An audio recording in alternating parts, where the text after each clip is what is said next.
మొన్న Visakhapatnam international navy డేకి వచ్చినటువంటి ఐరిస్ డాన్ 75 ఇరాన్ నౌకని అమెరికా ఎప్పుడైతే శ్రీలంక ప్రాంతంలో ముంచేసిందో, ముంచడం కాదు దాన్ని పేల్చేసింది. దాదాపు ఇప్పుడు 100 మంది వరకు చనిపోయారు, 180 మందిలో.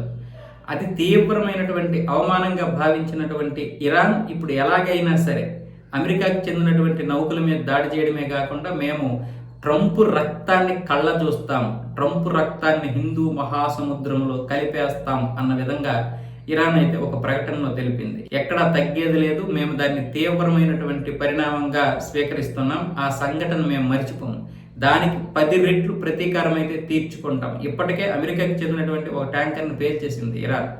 అయితే ఇంకా దానికి ఆ కోపం చల్లారలేదు. అంటే ఆ యొక్క నౌక ఏదైతే ఉందో ఆ నౌక మీద దాడి అనేది చాలా దేశాలు ఒక విధంగా ఖండించగలిగాయి, చాలా దేశాలు ఖండించలేకపోయాయి. కానీ వాస్తవానికి ఆ నౌక మీద జరిగినటువంటి దాడిని మాత్రం ఇప్పుడు ఇరాన్ భరించలేకపోతుంది. అందుకే ఇప్పుడు ఏ విధంగానైనా సరే ఇంకా అమెరికాకి పెద్ద తీవ్రమైనటువంటి నష్టం చేకూర్చాలని చూస్తుంది. ఆ కోపంలోనే ట్రంప్ రక్తాన్ని కళ్ళ చూస్తాం, హిందూ మహాసముద్రంలో కలుపుతాం అని చెప్తోంది.